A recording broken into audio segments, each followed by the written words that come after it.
Hello, students.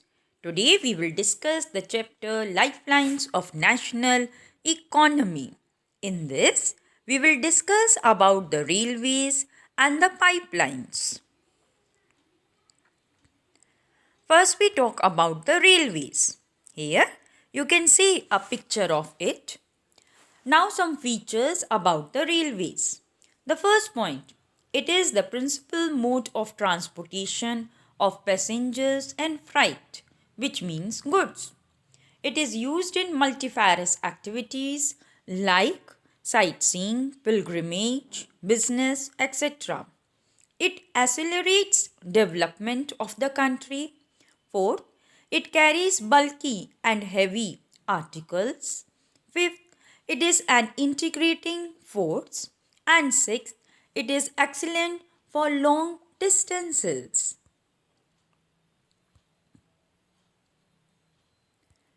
There are different kinds of gauges for the movement of the train.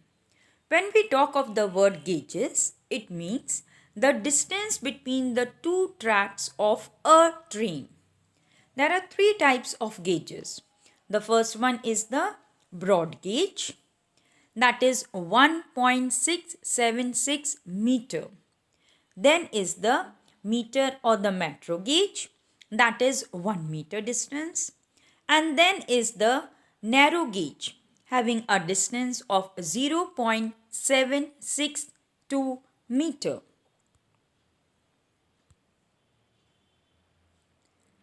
Then, first point, that the distributional pattern of the railways depend on various kinds of factors. And why we think there is an uneven distribution pattern? The first reason is topography, second, economic factors, and third is the administrative factors. The first one we talk about is topography or physiography or the physical features or relief features. The first point under it, northern plains. Here we find that the railways are good in number because there is flat land, high population, and agricultural resources are present over it. Second point, hilly areas and peninsular regions. In hilly, small track gaps, tunnels are being made through which the railway lines can be laid down. Then the Himalayan region, there the relief is very high, sparse population and lack of economic opportunities. Fourth, the western deserts, it is difficult to lay the railway lines on the sandy plain. And fifth, in the swamps of Gujarat also. Sixth, states like forest of MP, Chhattisgarh, Orissa and Jharkhand, to lay down the railway tracks, it is very difficult. Next comes the economic factors. Under it, agriculture, which is the main occupation in Punjab area. Second, the industrial areas, Durgapur, etc., because coal fields are present. So, how railway tracks can be laid down? Then the Himalayan areas for tourism, etc., desert, lack of amenities, and northeastern regions, where again the railway lines cannot be laid down due to the presence of so many hills. Then comes the third one, that is the administrative factor. The first point under it is Naxalite areas. There also the railway tracks cannot be laid down. And the border areas where it is unstable. For example, the coastal lines that are being there. So there also we cannot lay down Konkan coast, etc. Then it some kinds of facts are being given about the railway. First thing, it is a public undertaking and it is the largest public undertaking, means under the position of the government. First point, high investment is being required, so it is under the government. Second, the amount or the volume of traffic is more. Third, it provides more employment opportunities to the people. And fourth, the largest revenue generator for the government. There are some problems or the drawbacks. First thing, the passengers travel without the tickets. Second, there are thefts and damaging of the railway property.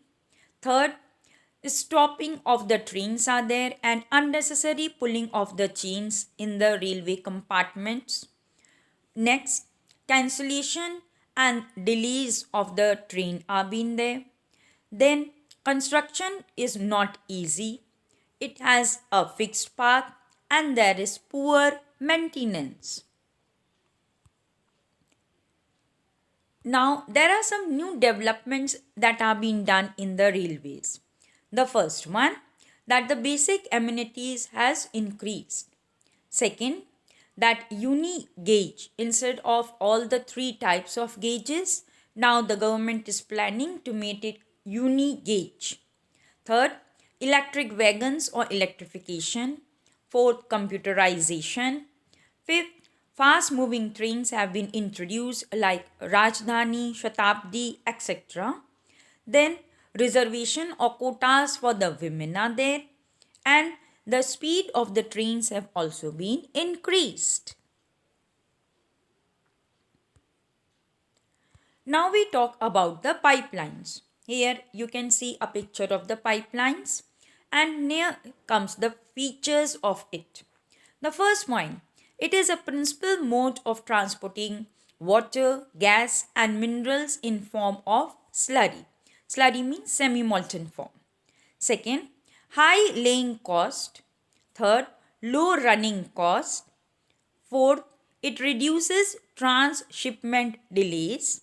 And fifth, leakage can be easily detected. Then comes the types of the pipelines.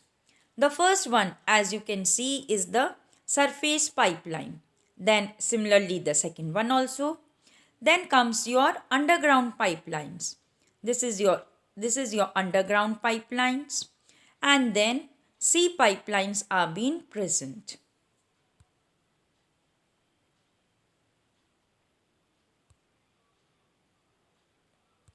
Here comes the areas. The first one, from Upper Assam to Kanpur. Second, Salaya in Gujarat to Jalandhar in Punjab. And the third one, HVJ, that was started in 1986, which refers to Hazira in Gujarat, Vijaypur in Madhya Pradesh, and Jagdishpur in Uttar Pradesh.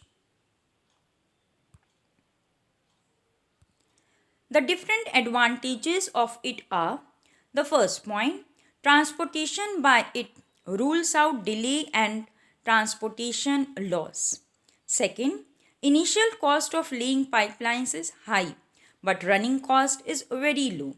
Third, regular supply maintains continuous supply of gas and oil. Fourth, all terrain connectivity. Pipes can be laid by difficult terrain as well as undersea. Fifth, decentralization of the industries. And sixth, balanced regional development. There are some disadvantages also. The first one, high installation cost. Second, high maintenance cost, especially for the underground or underwater pipelines. Then there is a rigidity also in terms of terrain and space. And fourth, leak detection can't be detected very easily.